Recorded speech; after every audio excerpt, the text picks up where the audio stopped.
Well, Americans may be heading overseas for free or cheaper education, but US universities don't have to worry about empty classes just yet, thanks in part to Chinese students. Ryntjes has the story.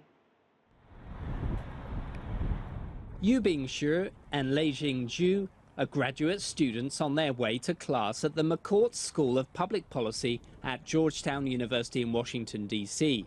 They've been studying in the US for more than 5 years. Both completed their undergraduate degrees here.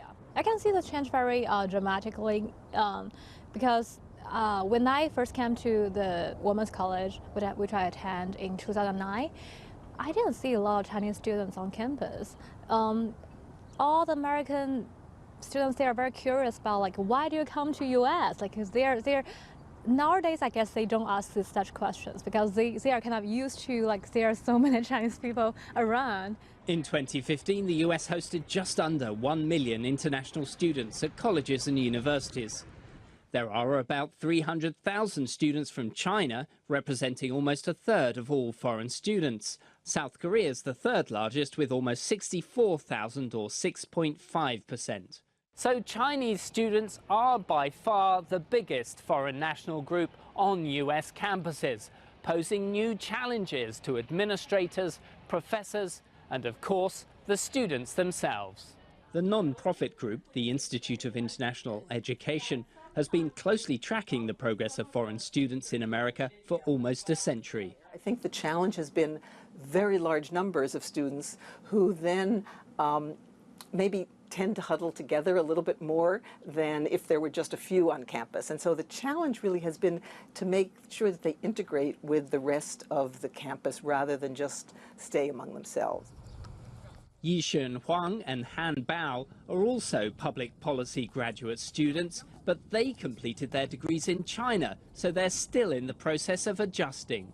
The thing happens to me that when I came here, I feel less passionate about English. I used to love English so much, but the scariness kept me away from it. Yeah.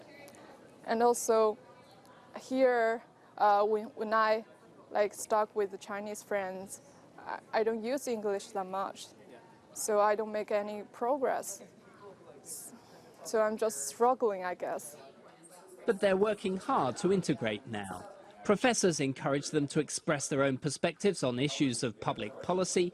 Outside of class, they're also broadening their social circle. I believe it's a good thing for more Chinese students to explore the world. And I also think I can see that Chinese students are actually changing the stereotypes now that people may think they're like nerds and who never integrate like that. But what I observe is we are changing stereotypes and we are socializing with people. The universities themselves are learning to adapt their support structures to help encourage integration. Student services offices get more and more creative about how to help with this integration. And certainly in schools where there is a residential dorm, pretty much Chinese students are placed with American students or other students not from China as one way of integrating. And in classes, there are certain strategies that people use to make sure that when they assign team research, they don't just have people pick their own team. Get engaged. Don't be afraid just because you don't speak perfect English. I mean, I'm still learning to speak and write English even though I've been here for so long. Try to have some fun here, not just, study and finish homework, do those things. Absolutely, you have to finish your degree, but enjoy the life here in the States. With new challenges come benefits. Chinese students who pay the full tuition help universities provide scholarships to US students who couldn't otherwise afford it. The number of US-China university partnerships has risen, providing new opportunities for academic collaboration. Many more US students are studying Mandarin, helping to foster understanding of each other's cultures and ideas. Ryntjes, CCTV, Washington.